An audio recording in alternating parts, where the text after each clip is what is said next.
this Grandmaster lost in only 4 moves. It's pretty incredible. It's kind of a feat. Okay, so we have d4 on the board. This was played, I forgot to mention, this is played by Amédée Djibril and Frédéric Lazard, I think, is how it's pronounced. I'm not really good at pronunciations.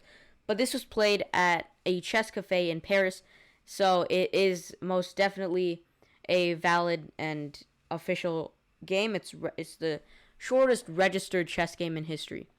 Obviously, there's some people who lost in 2 moves online, but this is the shortest registered one. And it's played between 2 grandmasters, which is pretty crazy. We have d4 and then knight f6, knight d2. Now, knight d2 is the first oddity, and it's only been 2 moves, and it's a bit weird because if I didn't know White was a grandmaster, I would have thought he's a beginner because you want your knights to go on c3 or f3. You don't want your knights to develop like this most of the time, especially on the second move of the game because it blocks your dark sword bishop. We have e5, a gambit, and fun fact, e5 is the first time this gambit has ever been played at the time, and this is now named the Lazard gambit because of this was played by Grandmaster Lazard, and you just have to see what happens after de5.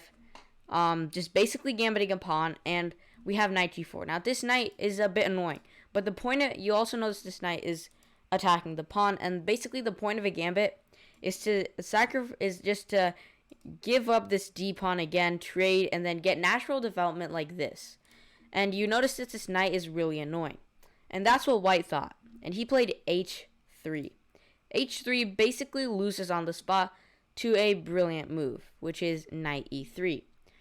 Knight e3 is a really nice move because it takes advantage of this h-pawn being pushed, and therefore this king will have a weaker diagonal because g3 is not possible.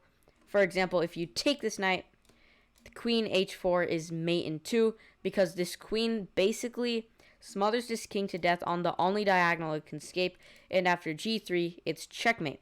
And notice, it's all because you push this h-pawn.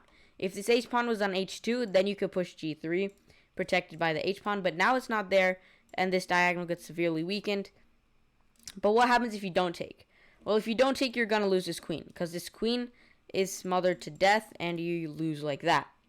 And that's why White resigned, and the rest is, well, history.